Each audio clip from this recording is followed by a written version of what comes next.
Coming up, a rapid, unscheduled disassembly. ULA gets its engines. And we're joined live by the COO of Firefly Space Systems. Stay tuned. Tomorrow begins right now.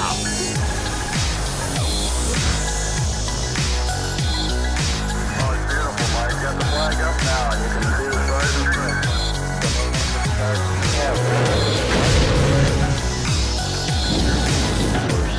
Private space station.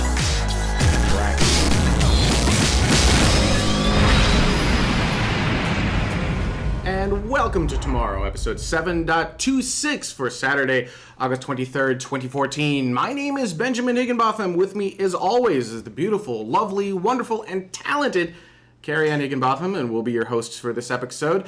Before we get started, I'd like to give a huge shout out to all the patrons of Tomorrow who have helped make this specific episode go. These are the patrons who have contributed at least $5 to this specific episode, and you can find more information on that over at patreon.com/TMRO. We are a crowd-funded show, and every single dollar helps. And Patreon's cool because you can kind of set some of those parameters to make it work for you. So if you want to set an upper-level limit and say, I'm never going to give more than this amount per month, you can do that.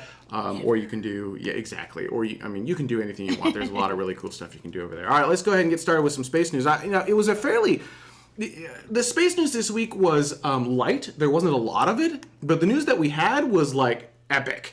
So, right? Yeah, there's 4 interesting things, but only 4. Big ones. All right, so let's start with the Falcon 9 reusable Development 1 vehicle. It had a rapid unscheduled disassembly. Let's take a quick peek at that. And you can see it ascending as one unit.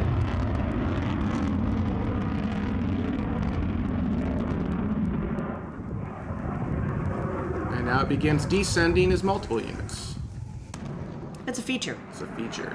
Actually, it is. So keep in mind, man, news websites. They love they love explosions, right? And so a lot of them are just hammering on this and saying how the rocket exploded and blah blah blah blah blah. Well, it's a development rocket. That's what the dev in Dev 1 means. Yeah. So and in fact. First off, a few things. Here was Elon's tweet.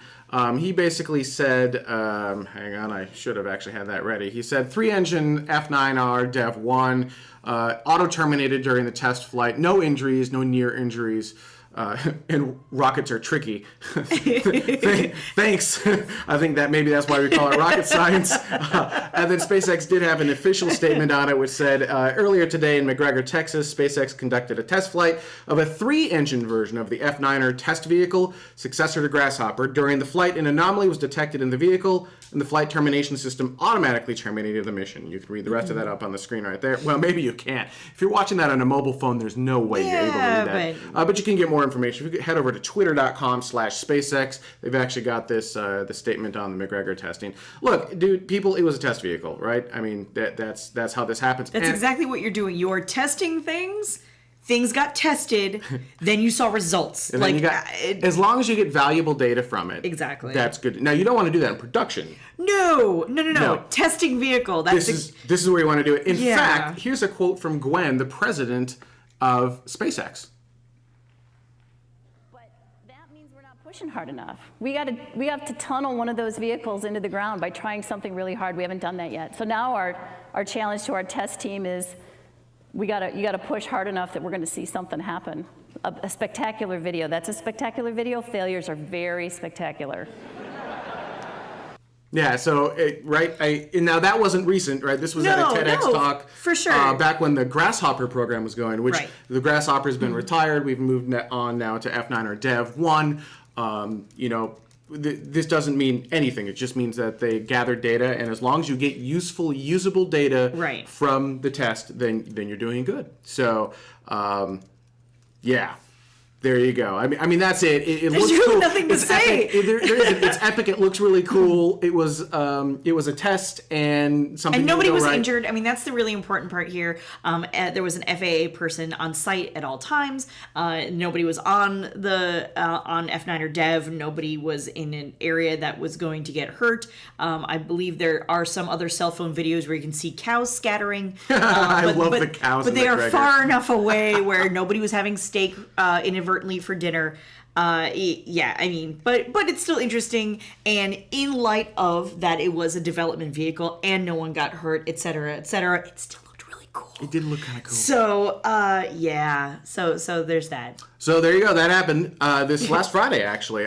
Speaking of other things that happened this week, if you remember, United Launch Alliance, there was this huge hoop-de-doo over whether they're going to get their RD-180 engines from Russia due to sanctions. Russia basically said, well, fine, you're going to need trampolines to get to your space station. You can't have our engines anymore. Back and forth and back and forth and back and forth. So would they get their shipment of engines? Will they be able to continue to fly the Atlas V? And the answer is... They got the engines. Absolutely. There were 2 engines shipped on August 20th that made it into United Launch Alliance's hands. Fun little stats. They now have 15 RD-180 engines on hand as of that delivery. Yes. So they've got plenty of flights, and there will take an additional 6 engines are due for delivery in 2015. And... there are 27 RD-180 engines on order through 2017. Now, this isn't to say that all shipments will continue through in the future, right? But it is a pretty good sign that they're not going to take the shipment away. Yeah. So it did point to a potential flaw in the Atlas V design. Yeah. But now it's not necessarily Lockheed's fault. They were kind of pushed to do it that way. Right. We wanted Russia to build these engines for us. Right. But, you know, at least now we have the engines. We don't have to worry about the Atlas V going away. We still have both the Atlas V and the Delta Force, so United Launch Alliance is in a pretty good spot. Sanctions did kind of seem a little bit like posturing, and I think this just sort of speaks to that. A lot like posturing. Completely like posturing. Trying to be subtle. Yeah. So there have been 48 launches of the Atlas V rocket using these engines, and of those, let's see here, there were 54 total flights using the RD-180 engines. Throughout time itself. All right, so here we go. Oh man, China. China. You know, we should. I don't know. We can discuss that in a little. So go ahead. China launched. Hopefully I can pronounce it. Can you pronounce those? Gaofen 2 and Bright PL2. Sure. So Gaofen 2 is a civilian remote sensing satellite. It's to help them. It could be Gaofen. Could be Gaofen. It's designed to help respond to disasters and anything else like that. And then Bright PL2 is a Polish satellite. It weighs about 15 pounds. It's going to measure variability in star brightness. Yeah. These were launched on a Long March 4B rocket. Now, we do have footage of this, but it's like 10 seconds long. Do you have that footage? We should put on a Vine. That's not the footage. That's not That's the footage. It's so RD-180. close, though. That's Looks still just like the footage. There you go. That's the footage. So here you go. There's no audio because it was just we got to see 2 seconds of it there. 2 seconds of it there. Okay. Yeah. Yep. Bunch on screens, and that's what the thing. And cool, yay! All right, that was all the footage. So that would make thanks, a great China. Vine. See? It would make a good just Vine. loop it. Just loop it. You know what? I keep thinking China's man. behind the times by not offering this in real No, time. they're ahead. They're ahead of the time Decided to do because Vine all of their launches from now on. they're going to Vine their launches. Can we start that rumor, please? Because that would be epic. So actually, Dad, let's show that one more time. Let's show that clip one more time. That 15 seconds of video. We need to put there you in go. some really bad sound effects too. It like barely gets off the pad, and then they cut away. All right, so there you go. Thanks for the. There you go. That's all you need. We should do that. On the flip side of the coin, China, when Russia has better launch coverage than you, for shame. Yeah. For shame. So Galileo launched via Arianespace on it. Well, I suppose this isn't Russia technically. So Arianespace via a Soyuz. Here's the launch coverage. Check it out. Attention pour le décompte final. 7, 6, 5, 4, 3, 2, 1. Top. Décollage.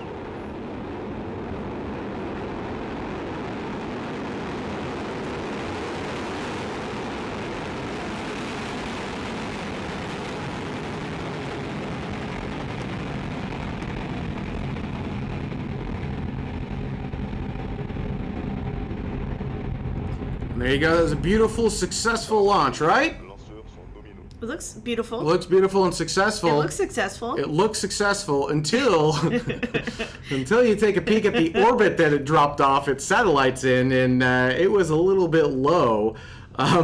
So the launcher didn't quite place this into the Galileo satellites into the orbit that it was intended for. So the vehicle, the Galileo satellite, may not have enough fuel on board in order to get it into its appropriate orbit. It may be a lost satellite. Now, they have ordered 30 of these in the Galileo network. They've ordered 30, so they didn't order any insurance on it because they actually only need 24 of the satellites to have a full working constellation. Well. So they may... So, so no insurance. It's the $7.2 billion Galileo network. Yeah. I guess they have a lot more tries to get it right. I guess. Yeah, well, no, this is Galileo 2, so they've already got one up there. They got the... All right. Yep, so there you go. 23 more to go, guys. You know, actually, we didn't know. So yesterday, so this launched August 22nd at 12:27 Universal Time. I forgot to mention the Chinese satellite launch was August 19th at 3:15 Universal Time. So this launched August 22nd, and as of August 22nd, it looked like it was fine. There was nothing that said there was something wrong with this particular launch. It looked great. And it wasn't until today, actually, right as we're doing the show notes for the show, like in our news feeds, we're starting to see, boom, it didn't go, boom, it didn't go. Oh, it that's is beautiful, really beautiful. I mean, so yeah, there you go. No insurance, unfortunately, but they've got plenty of spares to fill up the rest of that constellation. All right, we're going to take a quick break, and when we come back, we've got the Chief Operating Officer, PJ King of Firefly Space Systems. Awesome. Oh yeah, this is going to be some cool stuff. Stay with us. We'll be right back. Look into her face, determination in her eyes. She won't give up or quit or fall for little fashion lies. Filled with awesome expectation, this girl's a fascination. Nothing in her way will keep her from her destination. 'Cause she's fire walking, she's fire walking. When it's hot, she keeps on moving, the heat keeps on improving. Yeah, she's fire walking, she's fire walking to be free. And welcome back to Tomorrow. Now, before we get started with this next segment, I did want to give a huge thank you to all the patrons of Tomorrow who have helped to make this specific segment of Tomorrow happen. These are the people who have contributed at least $10 to this specific episode. You can get more information on how to contribute to Tomorrow over at patreon.com/TMRO. All right, now to get straight into it, we are joined live by Firefly COO PJ King. He is the one that's helping to make. I believe you're actually a co-founder of Firefly Space Systems as well. Is that correct, PJ? That's right, Benjamin. All right. So first off, thank you to the show. Tell me a little bit about Firefly Space Systems and what you guys are doing.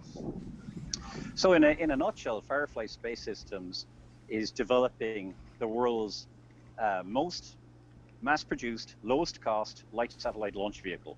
So this is a dedicated light satellite launch vehicle for the emerging small satellite market.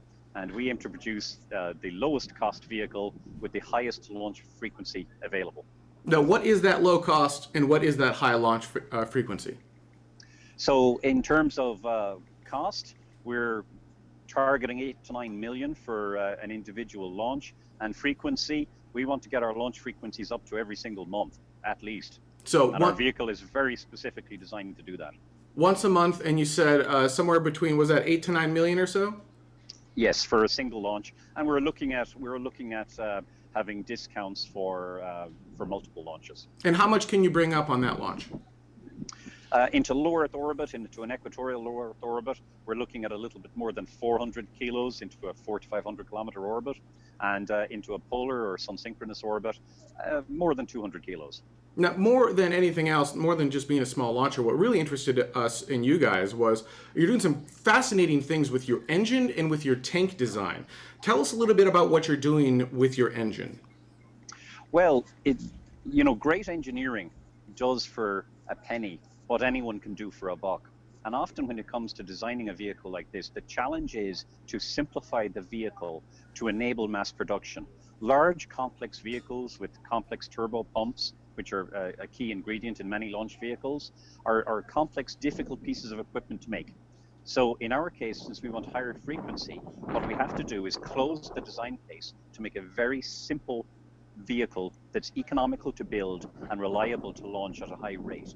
That means what we have to do is we have to have simple components that are very efficient. So we need super lightweight tanks. We run on methane because it has higher thrust than kerosene. And we remove the nozzle, and we have a thing called a plug aerospike engine, which also improves efficiency. So what we do is we put together individual components to close the design case on what's known as an all-pressure fed two-stage vehicle to orbit. It has never been done before, but all of the individual pieces are known technology. Now let's So talk it about isn't a research project. Let's talk about that aerospike engine for a moment, because that's kind of in my opinion, the really interesting part about the vehicle. What is an aerospike engine? Let's start off with that. Okay, well, so I suppose to answer that, we have to ask ourselves, whenever you look at any launcher, you'll notice that there's typically one or more bell nozzles on the bottom. The big nozzle you see at the base of a rocket, for anyone who isn't familiar with it. So why do they exist? Why do we have them on a rocket in the first place? Well, they're there to direct the thrust and actually expand the gases coming out of the engine to optimally give us the maximum thrust to the engine. Now, but if you think about it, the maximum thrust is a feature of the external air pressure. That air pressure changes as the rocket rises, but the shape of the bell does not. So in the perfect world, the ideal nozzle on a rocket engine would be a bell-shaped nozzle that had the complete flexibility to alter shape as it went up through the atmosphere. But of course, as a practical engineering exercise, building those is extremely difficult. So actually what people do is they have a simple bell nozzle that's optimized for a particular atmospheric pressure, but it's always going to be off perfection everywhere else on the ride up. An aerospike is an attempt to adjust for that. So what an aerospike engine does is it removes the bell nozzle and it uses aerodynamics to achieve the same pressure effect that a nozzle would give. So as you rise up through the atmosphere, at any specific pressure, it is not as efficient as a bell, but because it has aerodynamic flexibility, on the average, integrated over the whole launch sequence, it's better. So to talk about that a bit more, you talk about the traditional engine bell. Basically, what you're doing is rather than having that engine bell, you've basically got as you ascend, you're expanding the size of your bell using pressure, using air almost, to create the optimal size bell as you go up. So you have the optimal amount of thrust or lift at any moment in time. That is it in a nutshell. What happens is it's quite difficult to explain without a diagram, but at the center of our engine, if you look at a picture of the bottom of it, imagine that you see it from as if you like one half of a bell, because it's curved. It's curved on the interior. So if we direct our thrust towards it, that provides, if you will, the same effect as a bell on one side, and aerodynamics on the external side of the rocket provides the rest. So this is a fairly new but tested technology. So far as I know, we've got this working, but we've never actually flown with it on a real vehicle before. Yours will be the first vehicle to actually fly with an aerospike engine.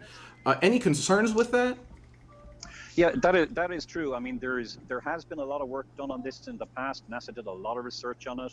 Rocketdyne did a lot of work on this for the X-33 back in the 90s. They used a different version of it called a linear aerospike, but the physical principle is identical, and there's some interesting YouTube videos on that for anyone who wants to see it in action. And yes, they built it, and yes, they tested it, and yes, it all worked. It has never been used on a real vehicle. On the X-33, that program was cancelled, but not because the aerospike didn't work. There were other issues with the program. So this is not a new idea, but it has never actually been flown. So this is well researched. A huge amount of work has gone into it, and we feel it's an optimal opportunity to test this on our light satellite launcher. We believe it'll work, and we are quietly confident that we'll see a positive effect from it. Now, it's not just your propulsion that's new and different. You're also looking to use carbon composites for your tanks as well. What are some of the challenges with doing that? So carbon composite is, as you know, it's a newish material. You know, it comes in different flavors, but certainly it's a comparatively new material for launch vehicles. To my knowledge, the Firefly Alpha will be the first vehicle to fly an all-liquid, all-composite solution into orbit.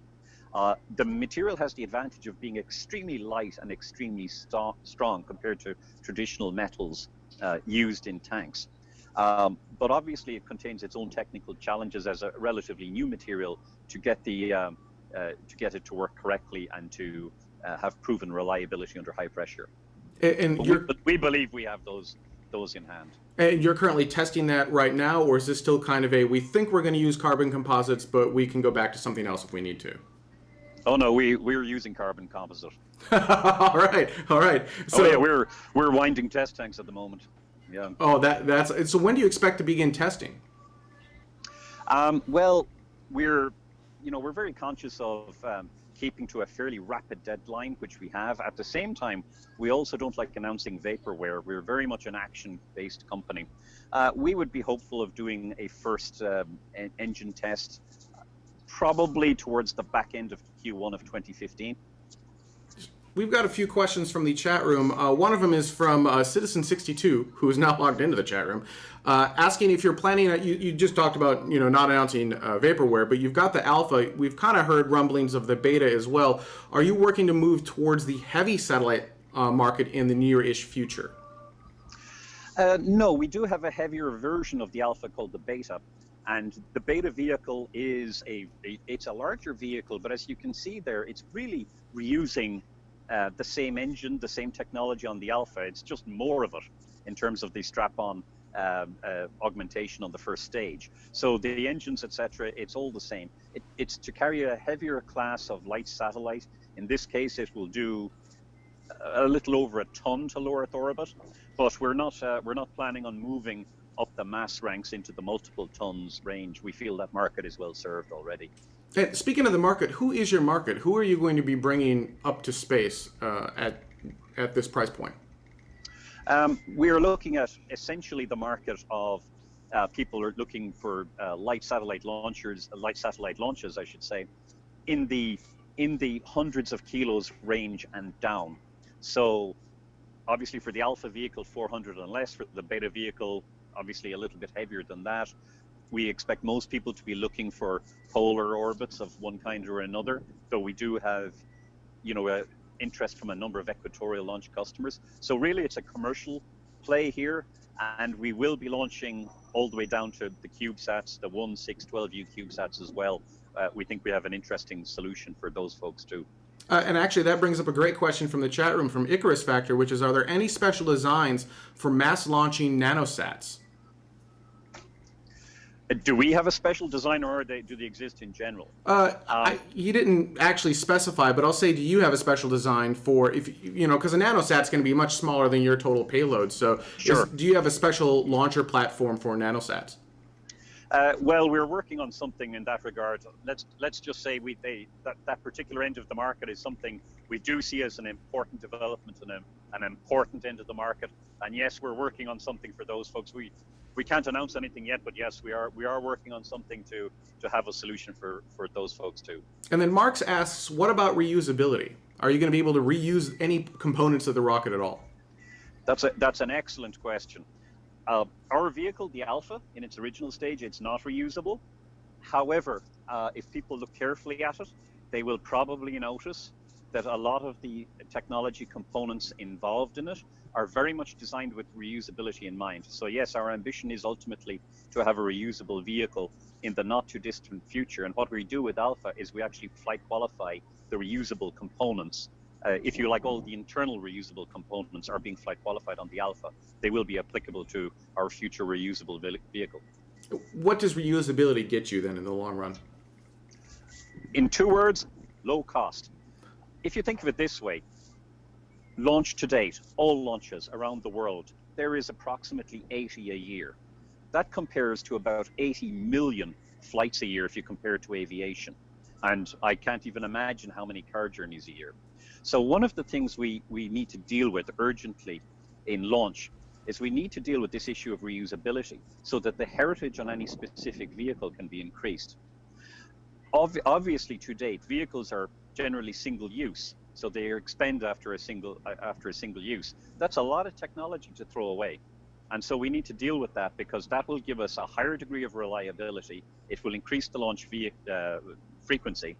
And of course, crucially, it will massively reduce cost. There will be a step change in cost once we hit reusability. Now, once you hit that reusability goal, do you have a rough guesstimate as to what that price drop will be? I would think it will certainly halve the launch costs.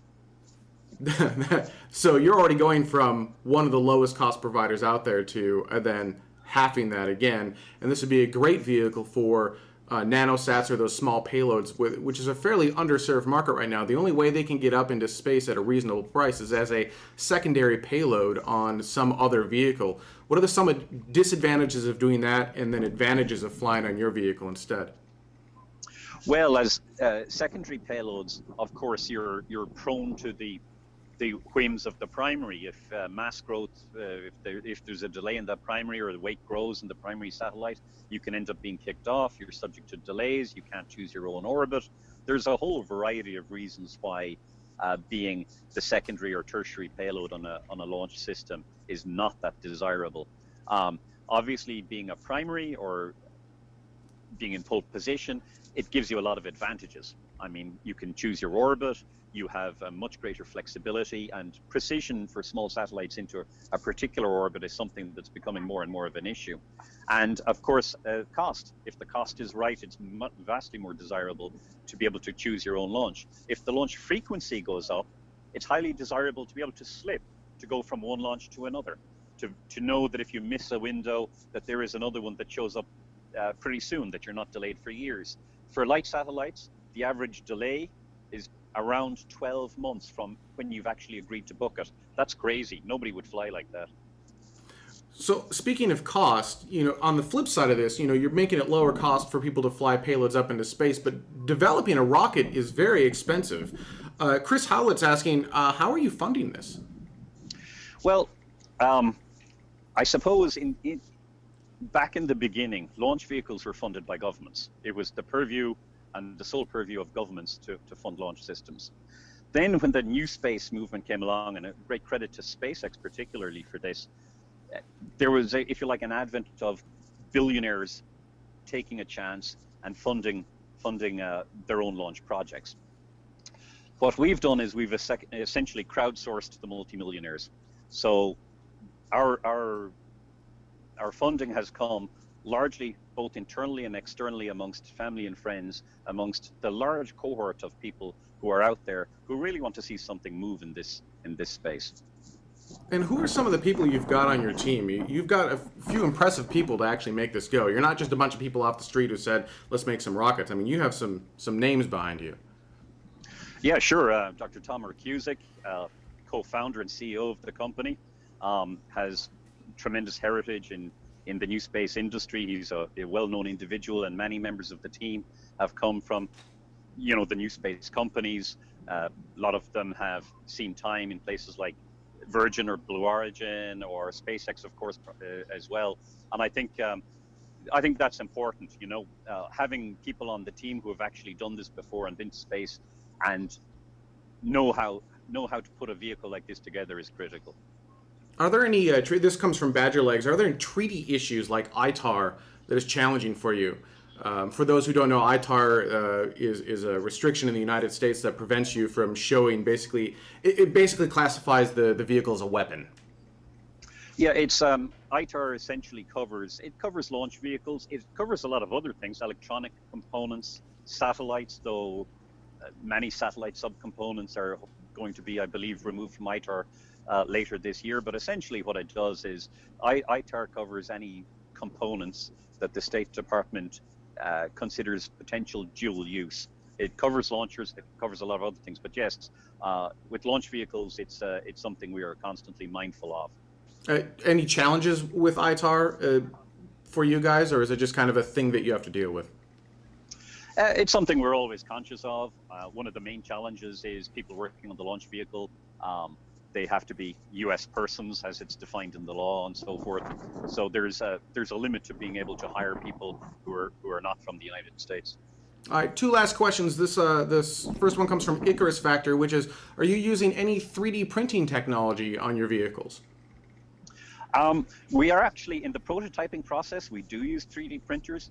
At the moment, we're using them principally to look at small components rather than just having them in a CAD system. It is very convenient to be able to print out prototypes of components, take a look at them, discuss them, and see how they work. We haven't introduced 3D printing into the actual live vehicle components yet, but it's certainly something we'll be taking a look at. And final question is, where can people go to get more information and follow you guys online if they get excited about Firefly? Well, they can go to our website, fireflyspace.com. They can follow us on Twitter and Facebook. We're reasonably good at sending out tweets, and we're always very happy to hear from people. And on our Facebook site, you can actually lob in questions. You can ask a rocket scientist if you've questions about how you build rockets, or any questions at all about space travel and astronautics in general. Feel free to drop us a question there. And what we do is once a week we circulate them around the engineering team, and we get the appropriate person to answer your question. Oh, that's really cool. That's a really awesome way to get kind of interactive with you guys. Yeah, we like to hear what people think, and we like to think we're an open company, and we very much like to think of this as sort of the people's rocket, if you will. So we're very happy to have questions and suggestions from everyone. Well, we're excited to see what you guys are doing. Next-gen propulsion technology, next-gen tank technology. You guys are doing some pretty cool things in the aerospace industry. Thanks. Well, thank you so much for taking time out of your Saturday. We're going to take a quick break, and when we come back, comments from our last week's show. Stay with us. We'll be right back.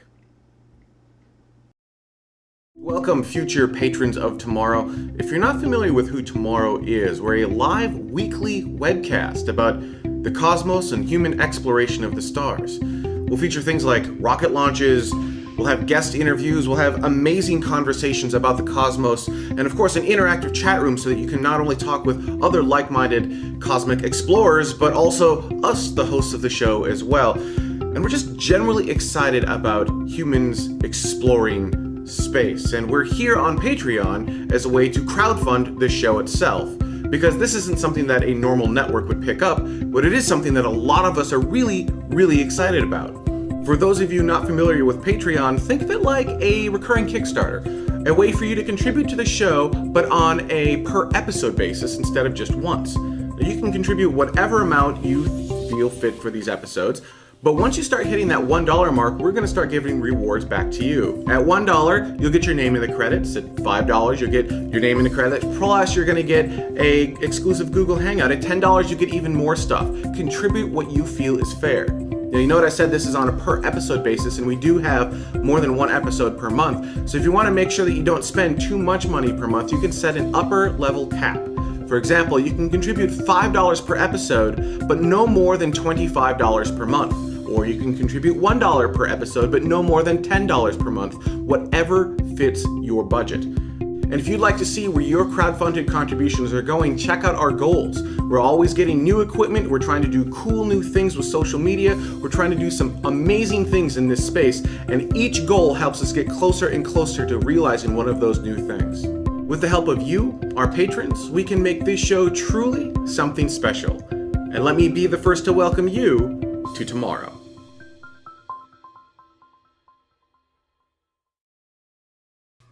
Welcome back to Tomorrow. What was the quote you said? Well, like when we do space news, we should refer to it as last week's news today on tomorrow, yes, something like that. Something like that, yes. All right, before we get into comments from our last week's show, again, ironic that we're doing a week-old comments on a show named Tomorrow. I did want to give a huge shout-out to the patrons of Tomorrow who have helped to make this episode go. These are the Patreon Plus subscribers. These are people who've contributed at least $3 to this specific episode. Oh, wait. There's more. We've also got the Patreon subscribers.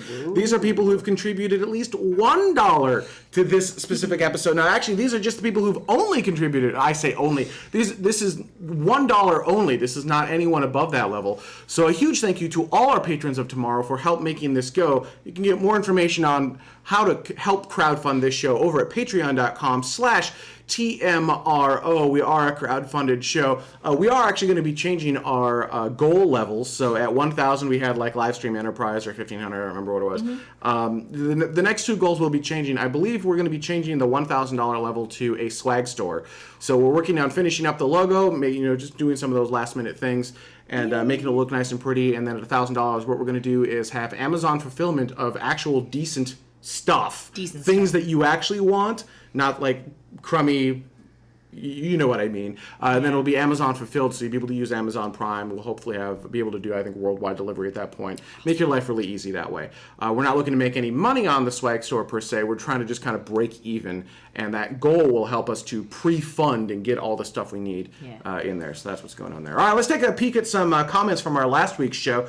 This first one comes from James Moore from Patreon. Speaking of Patreon, here you go. Although I appreciate Tyler's enthusiasm about bringing a rocket company to Canada, I can't help but compare where Open Space Orbital is to where Rocket Labs USA is. Miles and miles and miles apart. The thing that concerns me the most is the deliverables, or lack thereof, in the OSO Kickstarter campaign. You're basically telling me that you have no engine, no rocket, a sketched out business plan, and no formal market analysis, and you want me to foot the bill for all of this? No thanks. That's fair. I think what excited us about it is the fact that we're at a point in time where you can have a Kickstarter campaign to start a rocket company. Now, it certainly would be nice if they were a little further along in some of that development stuff, but keep in mind, it's you say that there's a sketched out business plan. We didn't go into the business plan on the show per se. That doesn't mean that their business plan is actually sketched out. They actually may have a very, very good, solid business plan. Certainly they don't have a rocket. They don't have an engine, right? They're definitely.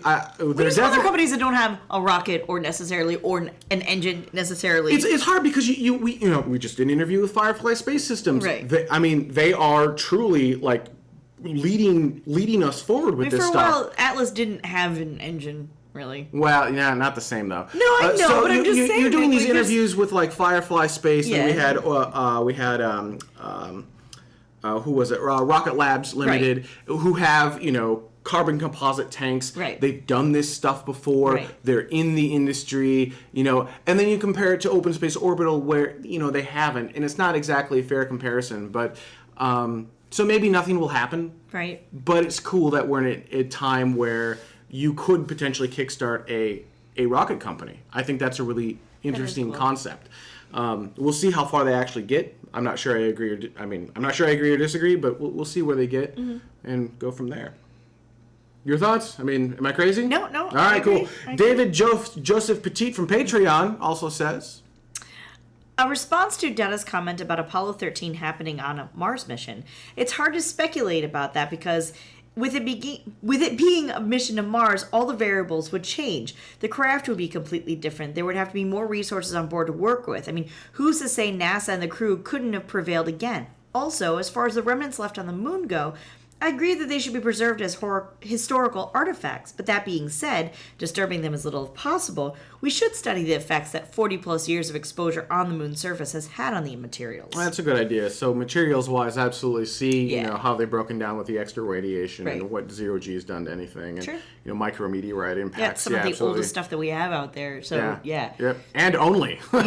Oldest and some of the only, not only though. I suppose. Regarding Apollo 13 happening on a Mars mission, fair comments, actually. Yeah. They would have to have a lot more consumables. The craft would probably be larger, and if it's not, how sucky would that be? Right. Just whether it worked or not, just being, spamming a can for that long would be terrible. But yeah, the craft would be larger. You'd have a lot more consumables, a lot more air. But yeah, but Apollo 13, they basically had to shut their power down. Yeah. Though, so even if you had more consumables, no power for the better part of 2 years. What that'd be right? So it'd be like 9 months there, 9 months back. Right. I don't know, man. I don't know. I see your point is valid. Yes.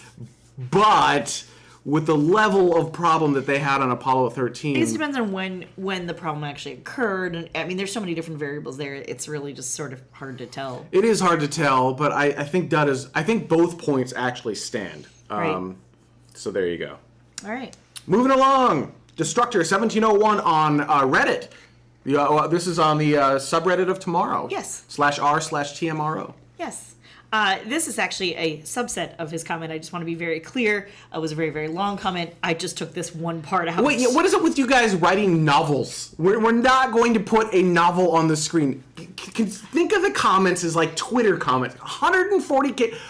If this is a subset, this is huge. Yeah, well, because he wanted to comment on like 8 different things that happened in the show because he didn't catch it live. So I just... You can make 8 comments. I'm just saying. Anyhow. I like... It's not, okay. Anyhow. Come, make it go again. Fine. I haven't been giving Copenhagen suborbitals their fair due. It strikes me that there's a lack of ambition inherent in the name. I mean, Virgin Galactic are going suborbital, but at least they've expressed an ambition for intercontinental ballistic humans and eventually orbit. But heck, that fire test was legit, and I'll have to take notice when I see them in the news again. We need to get Copenhagen suborbitals on this show. What they are doing is the right side of crazy. Yeah. And it is awesome. It's I really love those amazing. guys. They are absolutely, and what the other thing I love, and I was complaining about this before, is that they show everything. They Yep. show their successes. Yep. They show their failures. They are very human. Yes. They put all their cards out onto the table, Yep. and they clearly love what they do. Yeah. So, and actually, I thought the same thing, saying Copenhagen suborbitals, the name limits them to suborbital, but, they probably don't care. They'll just do whatever the heck they want to do. Right, they're just a subsidiary of Copenhagen Orbital. It's fine. It's fine.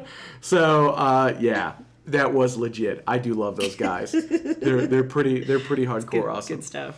All right, moving along. Also on the subreddit of Tomorrow. Classic Sky. I just want to give a shout out to Tomorrow for supporting Roku and their great Roku app. It's still called Space Vidcast, but I love that I can watch the show on my TV every week with great ease. Yes. There you go. It was a shout out. No, the Roku It was app. awesome. The Roku app is pretty awesome, and Yeah. so if you have a Roku, you can actually watch our shows. You can watch them on demand. There are also live channels from NASA. It's really cool. It is still labeled Space Vidcast. While we've transitioned, I'd say 80% of our stuff over to Tomorrow from Space Vidcast. There's still that last. Actually, every show still says Space Vidcast in both the opening and the ending. Hopefully, that will change in January. But yeah, Pete Reese made this remarkable Roku channel that we absolutely love and adore, and if you want to watch it on your high-def television, it works exceptionally well. He actually made the one for NASA Edge as well, which is also another really good channel. I mean, their show's almost as good as ours, so there's that. They could use a feminine touch. Oh, all right. This one is from a forced G Plus account on YouTube. Gee, I wonder if they liked the fact that they were forced to use Google Plus to comment. I thought that was kind of funny, personally. Here you go. Artificial gravity does not equal simulated gravity. Please use simulated term, please. Yes, you are correct. And I think we did mistakenly say artificial in last week's show when we were talking about something. Was it us or was it a clip? I think someone else said artificial and we just kept saying artificial because that's what. But anyhow, yes, you are correct. Artificial and simulated gravity are indeed two different things. We can create simulated gravity. We cannot create artificial gravity. At least not yet. Or can we? Finally, from YouTube. Fabio says, Gold Rush in space? How about helium-3 on the moon and Mercury? Nuclear fission will kind of find a good use for that stuff. Fusion. Different. You said fission. Did I say fission? Yeah, I believe Sorry, it. Fusion. Sounded like fission to me. Nuclear fusion. Fusion. Yeah, so... Sorry. This is one of those things where helium-3, space-based solar power all sound great on paper and will remove our reliance on fossil fuels, and I absolutely hope that that is true someday and that will actually be the case.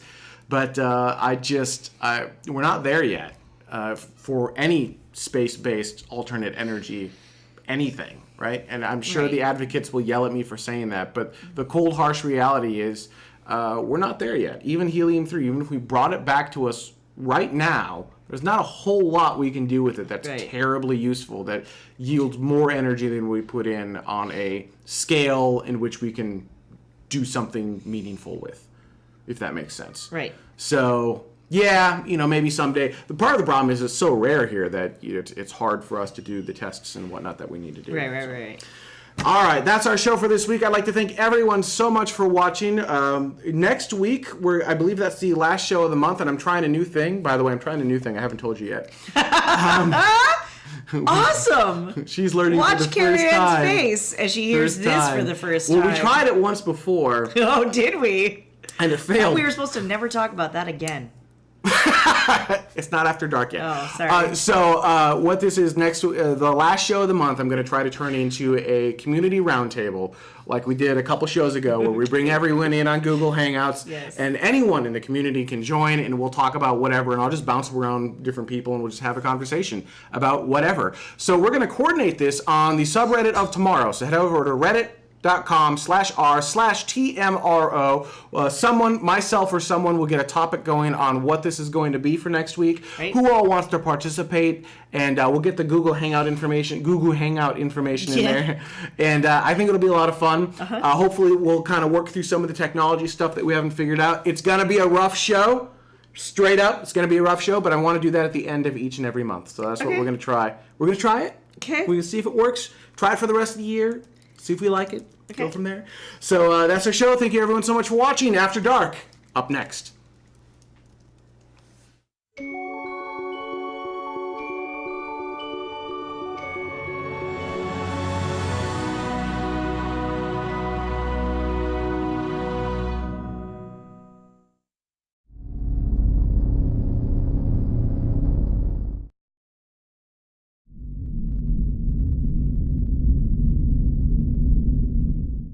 Coming up, a rapid, unscheduled disassembly.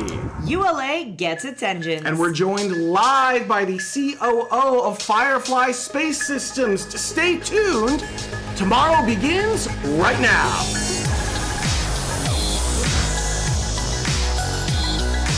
Oh, it's beautiful, Mike. Got the flag up now. You can see the stars and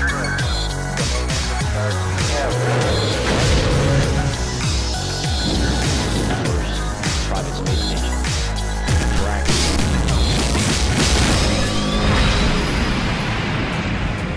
And welcome to Tomorrow, episode 7.26 for Saturday, August 23rd, 2014. My name is Benjamin Higginbotham. With me, as always, is the beautiful, lovely, wonderful, and talented Carrie Ann Higginbotham, and we'll be your hosts for the. And rockets are tricky. Thanks. I think that maybe that's why we call it rocket science. And then SpaceX did have an official statement on it, which said earlier today in McGregor, Texas, SpaceX conducted a test flight of a 3-engine version of the F9er test vehicle, successor to Grasshopper. During the flight, an anomaly was detected in the vehicle, and the flight termination system automatically terminated the mission. You can read the rest of that up on the screen right there. Well, maybe you can't. If you're watching that on a mobile phone, there's no way you're able to read that.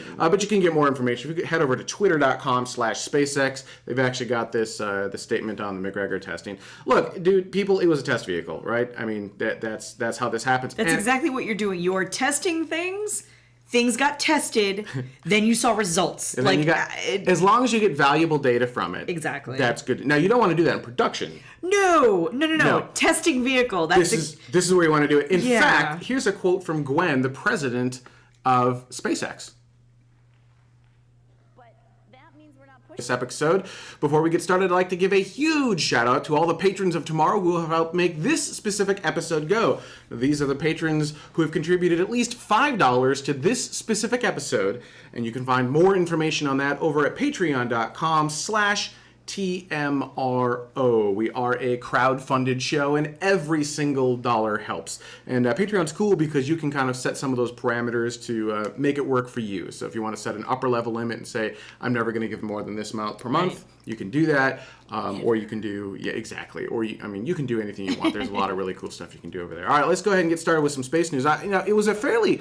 The space news this week was light. There wasn't a lot of it. But the news that we had was, like, epic.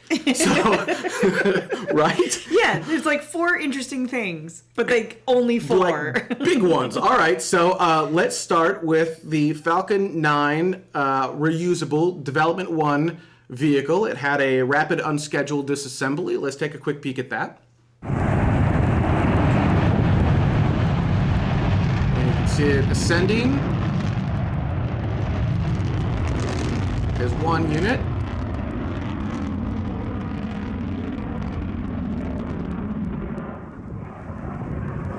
And now it begins descending as multiple units. That's a feature. It's a feature. Actually, it is. So keep in mind, man, news websites. They love they love explosions, right? And so a lot of them are just hammering on this and saying how the rocket exploded and blah blah blah blah blah. Well, it's a development rocket. That's what the dev in Dev 1 means. Yeah. So and in fact. First off, a few things. Here was Elon's tweet. He basically said, hang on, I should have actually had that ready. He said, 3-engine F9R Dev 1, auto-terminated during the test flight. No injuries, no near injuries. Hard enough. We have to tunnel one of those vehicles into the ground by trying something really hard. We haven't done that yet. So now our challenge to our test team is you got to push hard enough that we're going to see something happen. A spectacular video. That's a spectacular video. Failures are very spectacular. Yeah, so, now that wasn't recent, right? This was at a TEDx talk. For sure. Back when the Grasshopper program was going, which Right. the Grasshopper's been retired. We've moved on now to F9 or Dev 1. This doesn't mean anything. It just means that they gathered data, and as long as you get useful, usable data Right. from the test, then you're doing good. So, yeah. There you go. I mean that's it. It There's looks really cool. nothing to It's say. Epic. There isn't. It's epic. It looks really cool. It was a test and something. And nobody didn't was go right. injured. I mean, that's the really important part here. There was an FAA person on site at all times. Nobody was on F9 or Dev.